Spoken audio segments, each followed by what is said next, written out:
Change is inevitable. Everyone shifts. Welcome to a conversation about currently changing human behaviors and how we can either get ahead or fall behind.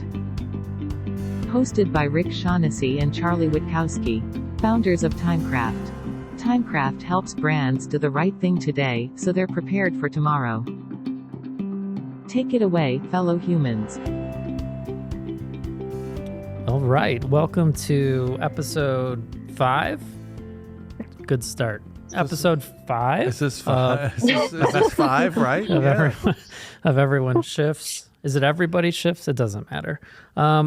Most importantly, we're excited today to have Bryna Corcoran here from, can you give a little bit of background? Yeah, so my name is Bryna Corcoran. I'm the head of brand social media and influencers at Lyft. I am coming up to almost 3 years. Wow. At Lyft, which is wild. I joined in May of, I joined in May of 2020. And I always think back to that time just as in the world, but being a travel, transportation, and hospitality company in the early days of COVID was a trip, no pun intended. I was going to say pun intended. Yeah, come on, you could have intended that one. Yeah, that had to be amazing just to go through. And just if anybody doesn't know, Lyft is a ride-sharing app that's better than Uber, right? Right. Okay. Yep, so that's right. Just want to put that out there so everyone had that on the record. We have priorities here. That's right. Yeah.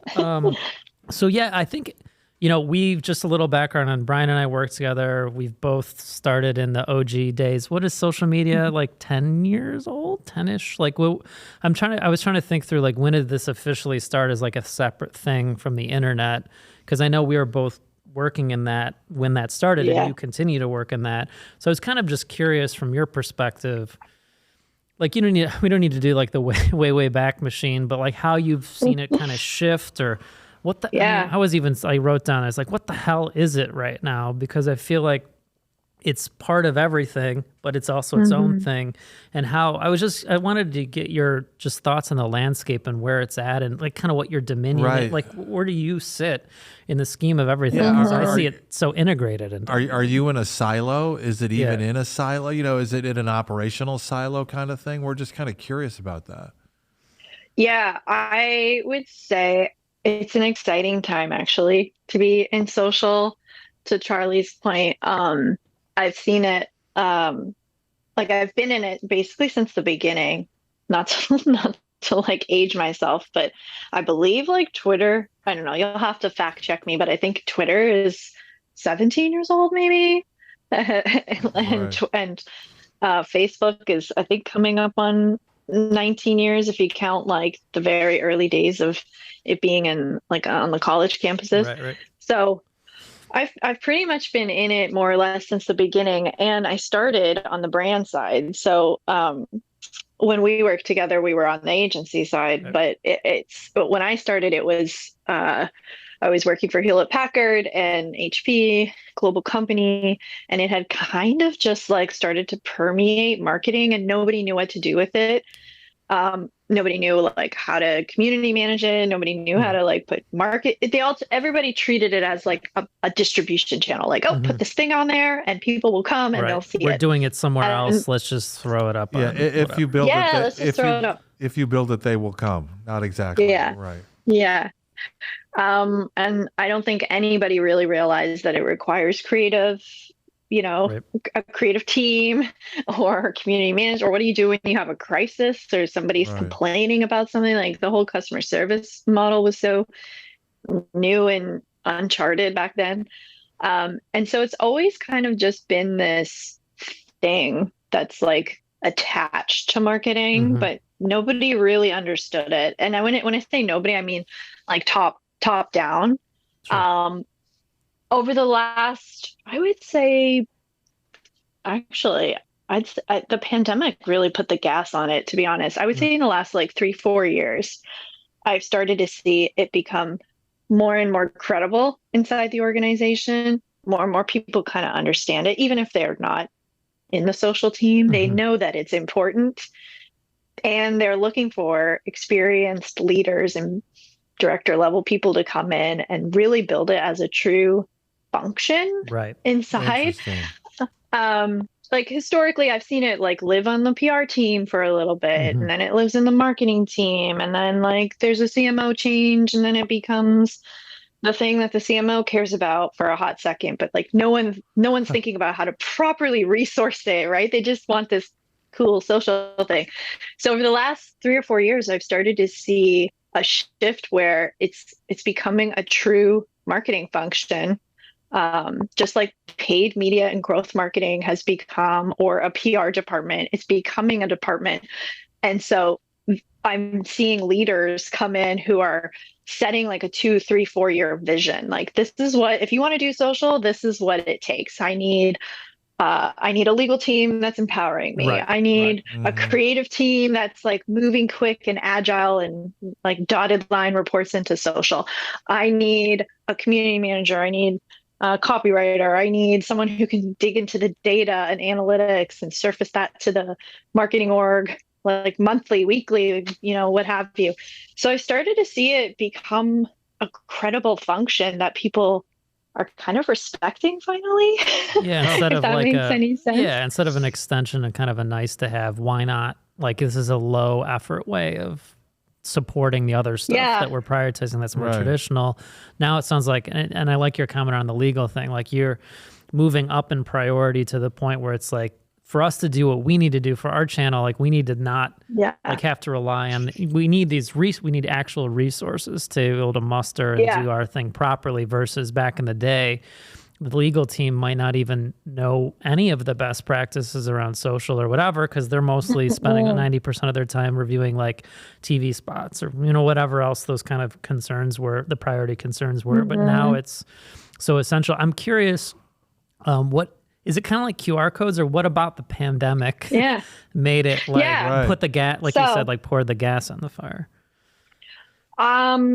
I saw it a little bit at Lyft, especially as like a transportation travel company. The lockdowns were real. People were not going anywhere.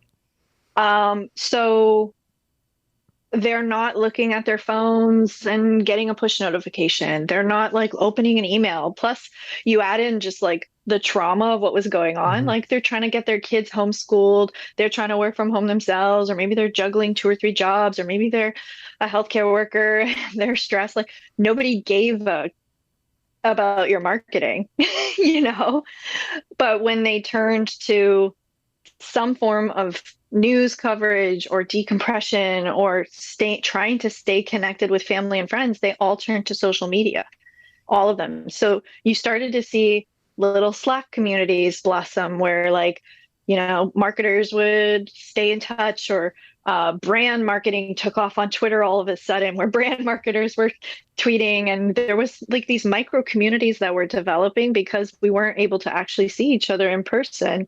And so it didn't make sense to run Super Bowl spots or TV spots or do your growth marketing, because the way the consumer behavior had completely changed. Yet one thing stayed the same, if not was even more important in people's lives, and it was social media. So I saw a complete, plus we're considered like free or lower cost. And I saw a lot of companies pivot to using their social channels to reassure people that they're here, they care, we're in this together.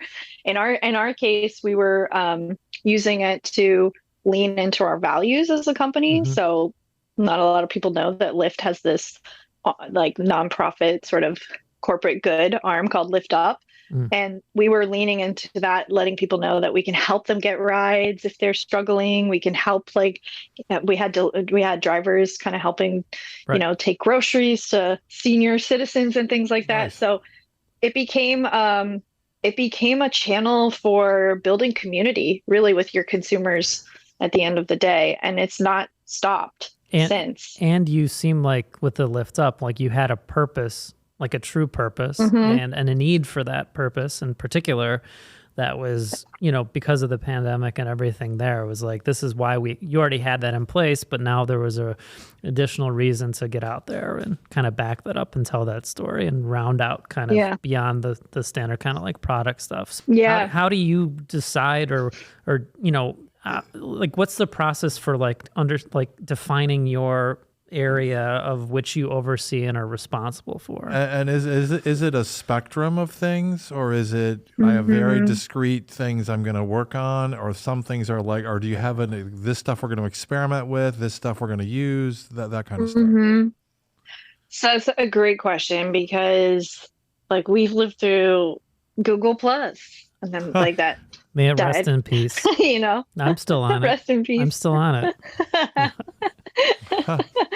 And like Be Real became a thing all of a sudden, or Clubhouse, and I don't know, maybe because I've been in the game so long. You sound a little bitter. A little cynical, a little skeptical.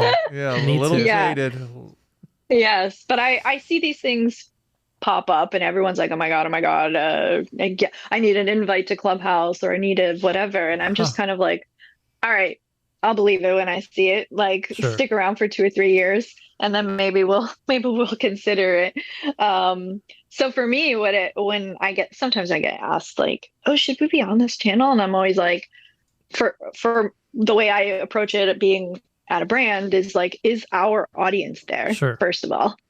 So if we're going after like Gen Z, millennial riders or drivers or what have you, like, are they there? Let's like dig into the psychographic data on who's actually using the platform and why. And then second is, all right, if we do think it's worth investing time and resources into that, how do I sell that up? Because I'm going to need someone to make the content, someone to report on it, someone to monitor and manage these channels. And I saw that shift, I think, with TikTok. So we are resetting our TikTok handle this year, but we were one of the first rideshare brands on the platform. We were actually one of like a handful of brands in the early days, and we treated it as an experiment. We were like, well, the audience we are going after, the data says they're here. This seems like it's a different vibe. I hate that word. I use it too much, but it's going more in an entertainment route. It's going more in a positive route, if that makes sense. I think there's a lot of trolling and stuff that happens on Twitter, but like it was less trolled. And we view ourselves as a fun, delightful brand. So we were like, okay, well, it kind of makes sense for us to experiment, but let's keep it under the radar, to be honest. We didn't tell too many folks like we had the permission of our VP of marketing and our founder to like, you didn't publicize it internally a lot. We didn't. We weren't like, hey, everybody in marketing, we're on TikTok now, because we knew the second we did that, all of a sudden everyone would be like, well, can we do something with TikTok? Can we work? And it's like, we weren't set up for that just yet. We wanted to just treat it as a little bit of the Wild West and learn what we could learn and watch what other brands were doing as well and seeing who was out front. But I think we struggled, to be honest, because we had sort of launched in the spirit of experimentation, but hadn't really put a team against it in full. It was kind of like we'd post there when we had something to post, or we'd jump on a trend. And I think this year we're going to look at like completely resetting it. It's almost like, now that we know what we know, what would we do differently? So it seems those are the things I look at. Right. So it seems very important for you to make sure you're approaching it seriously and giving it the rigor that it deserves. And sometimes that, it, like to your point, requires a channel to have a certain level of maturity so that you kind of know what it is. Or I guess my question would be like, when you're experimenting with stuff, it seems like as long as you know, like in that instance, you were clear about experimenting. So you knew, like, it wasn't like there was an expectation that was here and you were here because it was like, we're just going to kind of, what's the expression people say? Like, fuck around and find out. Isn't that the new thing? I say that all the time. Yeah, you do. You coined that, actually. What's interesting to me, though, is that you have a trigger. Like, if this becomes quote unquote, real to you, that requires an investment to get the right kind of team around it to support it, which is interesting. Yeah. And then the one thing I wanted to ask you was, you say, this brand is happy. We're a positive brand. Do you literally go and map like brand values to the platforms that you're in and sort of look at it that way, or is that an act that goes on, or is that just sort of a gut feel?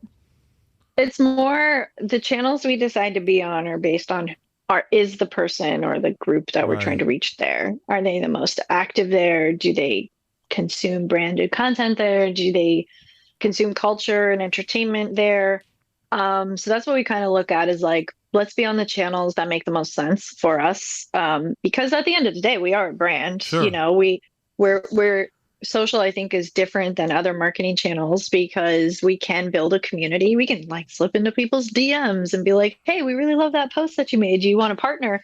Like no other email can't do that. Right. Push notifications can't do that. We're the only one that can truly like build a human persona around word the brand. social like it was supposed to be. Right. Yeah. Exactly. That was the point. I thought, Yeah, right? we kind of lost that at some point, but Yeah. So I always look at it like, who are they there? And then strategically, this is the other thing that I love about social is the platforms are constantly changing and the use cases are constantly changing. So something that was the way it should be 6 months ago is not necessarily the case anymore, which makes their jobs really hard, but also exciting because you got to keep up with the pace of change. But so we look at, okay, so is the right person there? And then what's the way for the brand to show up there? Because every channel is technically different. There's, Instagram once upon a time was like all about the visual aesthetic. Right. And now we're seeing it go in a meme direction, like a raw, sort of unhinged, just like meme-ified platform. Whereas I think 6 or 7 years ago, that would be like, ew, it's not beautiful photos. Right. And Twitter has become, Twitter's Twitter, but it has for brands, it's become a place to have a persona and just kind of like be a little loose with your brand guidelines and your brand tone and stuff like that. So I always look at who's there, what's the way we can show up on that particular channel to speak to that person and the way that they behave on the platform. And then how do we always tie it back to who we are, what we do, and what we stand for? And that's where content strategy comes in. And I think that once upon a time there was, you'd have one master content strategy and you're like, this is what we are in social. And now you got to break it up. You got to be like, this is who we are in social. And then this is kind of what we lean into more on TikTok. This is what we are on Twitter. This is what we are on Instagram. It all kind of like dotted line ladders up. But you have to kind of put a slight different spin on it for all of the channels. So let's dig into that a little more. You are mapping, though, which I like. You're mapping it back to where we're trying to land based on what we know about the audience we're after. Right. Yeah. Yeah. I guess I'm curious because I've heard this on the paid social side. Like some paid social strategy can come down to, or just paid search and all that, like digital paid. Like I'm going to put money to support this on Google AdWords. I'm going to put it on Instagram. And then I've heard people say, but I'm not going to, for this specific thing, I'm not going to put it on TikTok because it wouldn't like vibe to use that word like with with everything else. Like if that's in your feed and this ad comes up, it's a total like tonal shift and it doesn't make sense. And so I'm curious, like, say you're representing something very serious, right? Right. Like how do you get into TikTok in a way, or do you even get into TikTok? Or do you bother? Right. In a way that like makes sense, that isn't dissonant and actually helps you. I'm kind of curious how much you feel like you can flex and bend a brand around something like that. I've been pleasantly surprised by what I see brands doing on TikTok, especially.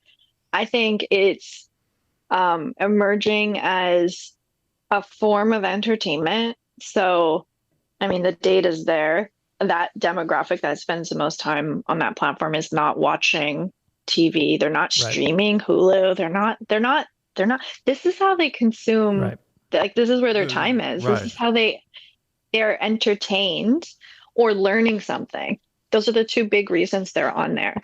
And I've seen brands, to your point, like they tried to put ads on there and literally swiped right by because they want to be entertained. So I've seen brands who you would think are like we were talking about the AARP account the other day. Yeah, it was very hurtful. I want to just share this really quickly.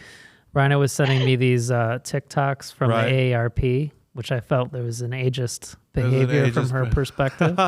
But yeah, could you explain that? Because it is an interesting, cool. It was, I tried to share with my parents and they were insulted that I was going to share something from the AARP. Yeah. But explain that, because that's a great example of an unexpected Let's go beyond the baggage of AARP. Right. What was the tactic? I'm curious. Yeah. So, AARP as a brand, you picture, retirees and like people in their 60s taking advantage of these benefits. You picture retirees actually. Right. But what I was pleasantly surprised by, and I got served an ad, but it wasn't a traditional ad. It was just one of their TikToks that they had like boosted. And it was so self-effacing. Like they knew that there's a point as you get into adulthood where you don't realize you're getting old, but you are, Right. And so embrace that. And so they have this guy on their TikTok who is just leaning into the fact that he's getting a little bit older and he's like getting a little more out of touch with like what's cool and hip. And he's just being himself. And I think that's the magic of what brands are starting to find on TikTok is like when you don't take yourself too seriously and you come off super relatable and people can see themselves doing that dumb thing or saying that dumb thing or feeling that insecurity, it really, really works. At the same time, it's entertaining because you can see yourself, you see your friend, you see your mom, your dad, like in that type of content that makes it super shareable, which is why I sent it to Charlie. I was like, why is this speaking to me? And also, why do you like look like him? Yeah, I feel even more targeted now because I do feel like I'm getting older, and that did resonate with me. So I am older, so it doesn't really matter. But so that's a really interesting example of dimensionalizing it, where this guy does a nice job creating content. Like to me, there's someone at AARP came up with an insight that was like, everybody gets older, some version of that. That's like whether you're getting older, feel like you're about to getting older, or you went through that and you are older. It's a distinct, like humorous time or potentially humorous time in your life where you're like, that feels real. And it's not like the traditional, like wallowing in old age or like you see those ads for retirement, like insurance and all that stuff where it's just like expected age of life when it's all this like depressing shit that you're just like, if I was in that, I wouldn't want to see that. I know that like this is bringing a new fresh perspective that bridges kind of generation. Well, how do you, because there's some of this stuff we're talking primarily so far about, here's content that Lyft is pushing out and people react and there's comments around it. But when we're talking about like maybe a Reddit AMA, or we're talking about, we want to do a YouTube sponsored thing where it's more that YouTubers, voice and identity and brought to you by Lyft, or, kind of these, some of those get into weird, again, back to like fringe areas of, is this a social media thing or is there an influencer team that does that? Is that part of that? And I'm curious how you approach those, because there's definitely, to use the old, the social like dynamics and communities that exist around those, but it's very different than like a Twitter post, like it's a very different kind of dynamic, and the voice could be very different too. Yeah, so influencers sits on my team for two reasons. Part of it to what you're hinting at is they are a little micro community of their own, and sometimes they have more followers than us and more influence than us on that particular community niche. Sure. And then also, thinking about that Venn diagram, there's only so many ways I can talk about Lyft having rental cars in a very culturally relevant way, or there's only so many ways I can talk about, Lyft's wait and save feature. So we work with influencers for the strategy behind it always comes back to like, is our audience there? Right. So like we are going after a Gen Z rider or what have you, who is maybe cost conscious, then we should be working with an influencer, YouTuber, a TikToker, what have you, Instagram, even there's still influence there, who is credible and speaks about saving money or money hacks or lifestyle hacks, to talk about wait and save, which is a feature in the Lyft app that if you wait a little bit, you'll save some money. So it's more credible coming from them, and we let them kind of shape the content for what works for their channel. And also they tend to have more reach than us. They'll reach without paid, especially, they'll reach the exact kind of group we're trying to educate on. So sometimes I'll suggest, when we're thinking about a campaign or we're launching a new feature, I'll say like, yeah, the Lyft channel can editorialize it or make a meme out of it, and that's fine. But really just kind of like talking to the community we've already built there, especially organically. If the goal is build awareness for this, rental car feature that we have, then we should probably be working with someone who can build awareness audience for this with an audience and let them know that we have it. So that's one way that we use them. And then we've also started to pull them into our own channels, because people want to see, quote, themselves, right? They want to see someone who looks like them and sounds like them and talks like them. And using influencers to help build Lyft's own content strategy is how we use them as well. Interesting. So you can use them to get more insights, like you're saying, the anthropology thing or authenticity, because they are those people and talk to those people more than any brand could ever hope to spend that. I mean, that's their literally like their bread and butter, right? How do you work with them or collaborate with them or brief them around? I've seen this hopefully happens less, but I remember back in the day we do stuff, and then whether it was Samsung or whatever else, they'd be like, we want them to say this, and they will do this, and there'll be 3 tweets, and there'll be 2 videos, and it was like structured like a traditional it was an ad campaign, right? Like the contract looked like that, but had social channels in it. I hate that world of influencer. I find it to be very transactional, right? Where it's like there's an exchange of money, and they say the thing, and then hashtag ad, and then everybody moves on with their life. And we've experimented with that. Don't get me wrong. Like sometimes that is the biggest, fastest way is to work with like a top YouTuber or TikToker who can do the job and get the thing or something like that. Yeah. But what I'm advocating for, and what I believe philosophically, is that people eventually can see through that, and that influencer you worked with 3 years ago for the Samsung thing is kind of irrelevant, or has gotten way too big where they wouldn't even take Samsung's money anymore. So what I try to look for going forward is I want authenticity. I want people who may not have millions and millions of followers, but who live our brand, use our products, maybe even have organically talked about us once or twice because they actually use the product and they're, in a Lyft taking a video and they mention the Lyft driver or what have you. So I'm pushing for more authenticity, and I want people to build a relationship with us, honestly. And an example of how we've done that recently is there's a TikToker, his name's Jimmy Darts, and he goes around and he surprises people with, he challenges them to do a kindness thing, do something kind. And then if they do it, he turns around and surprises them with a wad of cash. So we've leaned into him. He uses Lyft. He's a fan of Lyft. He actually reached out to us first, and he was like, I really love what you guys stand for. And I take Lyfts all the time, and I see an opportunity to make some content and really show my audience, who's a lot of Gen Z type folks, what Lyft drivers are really like. They're actually really cool. So we partnered with him, not just did 1 or 2 videos, but we've partnered with him for about 6 videos, and he's woven us into his content. So it's a real relationship. Very natural. Sounds organic, right? It sounds really nice. Yeah. And he does these moments with the Lyft driver where he gets to know them, and then surprises them with a huge tip, and then they they cry. So it reinforces our brand values and that we care about the driver community and that we're a good, good energy type of brand. But having him do that is a lot more authentic than us trying to do it, because it's what he does and he's known for that. So if it's more, there's more of an emotional connection for us as a brand to be in his community versus the other way around. I love that. And I think, there was a time period where, to your point, it's like a quick way to get some level of exposure and people were trading in. And I think it hurt everybody because I won't mention the brand. I don't know if you worked on this, Bryna, but we were definitely working together at the time where CeeLo Green was paid $30,000 for a tweet. Right. Yeah. And it was just like, why him? Like, I don't know. Like, he was popular. I mean, was popular, but specifically why him versus, a billion other people.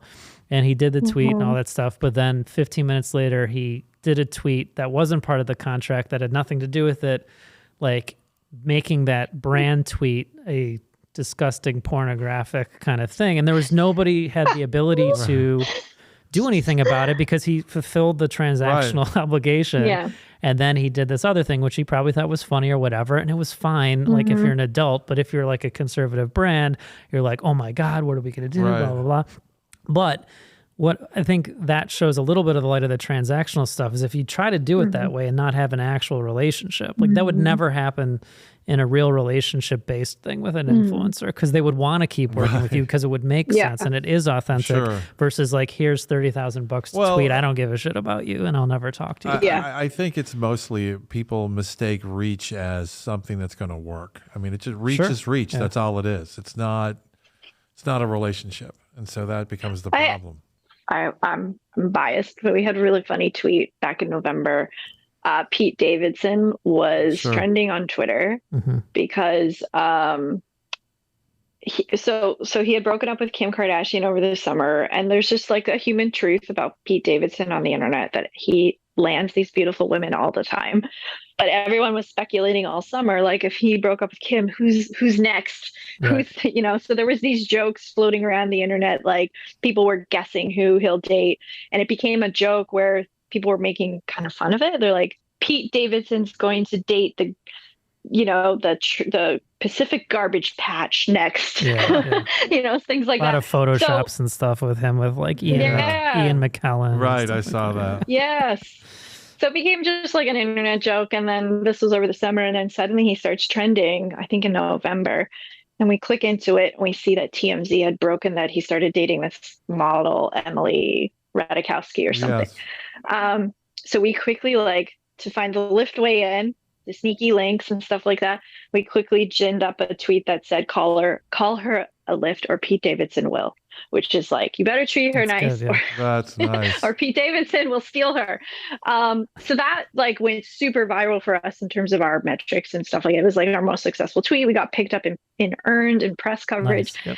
And then to answer your question, our paid team boosted it and it went even more viral, so to speak. Like more and more people saw it. More people were like, this is a really funny ad, like nice job, Lyft. Even though it wasn't an ad, we had juiced it to where it just was super relatable, super relevant, and happened to just reach a broader audience because of the paid juice, but it wasn't intended to be an ad. It made Lyft fun and culturally relevant for a hot sec.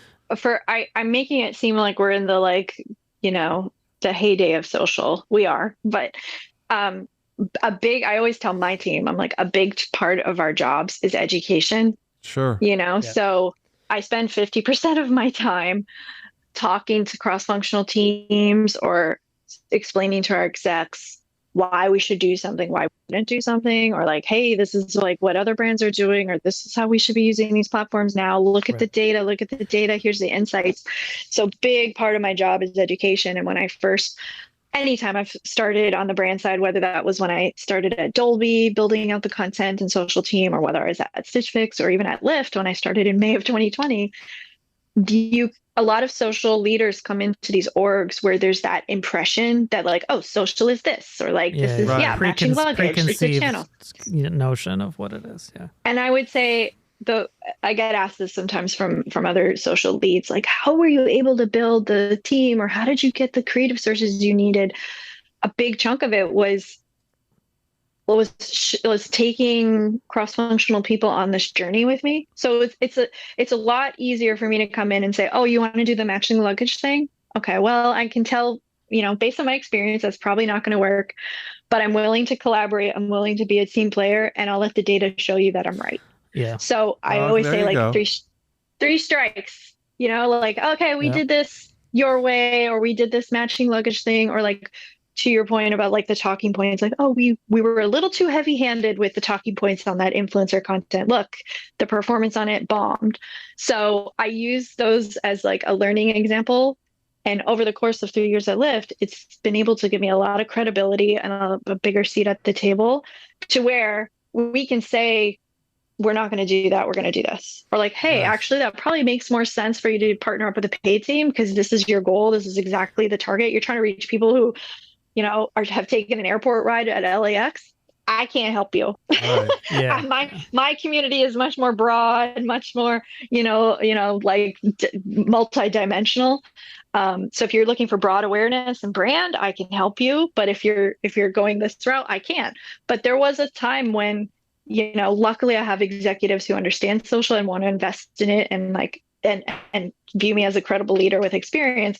But not every organization is like that. A lot of times there is a big chunk of misunderstanding across the org. Sure. And so it's sometimes frustrating for social leads because they do spend a lot of time educating. Well, I think there's a couple of things there. One is like you've spent the time, and we do a lot on client education, not in social as much, but now in, everything. AI and esports and just stuff that's, I would say, even further out from like adoption than social, which most organizations have some level of understanding. Yeah.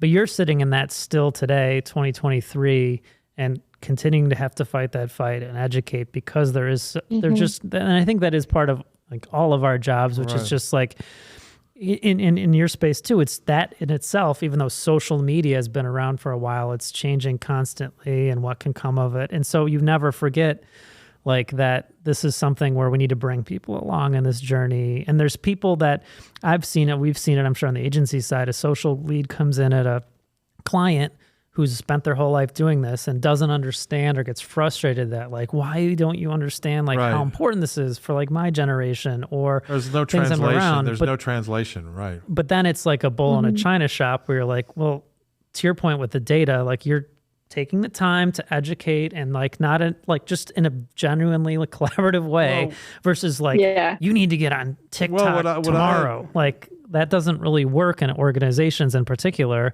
And you can come across in a sloppy way or it doesn't make sense. Like what the hell are they doing over here while we're trying to do this? So the fact that 50% of your job is still education, I think is a huge, it's huge. I think also where the space is growing still and how it's still evolving. It's not flat.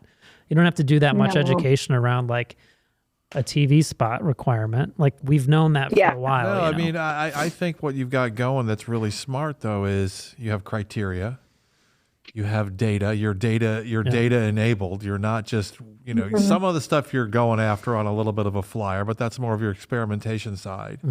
But a lot of it, you're like saying, here's where our audience, you've let every response to us, our audience is here. So it's like you already know where the people are. Yeah.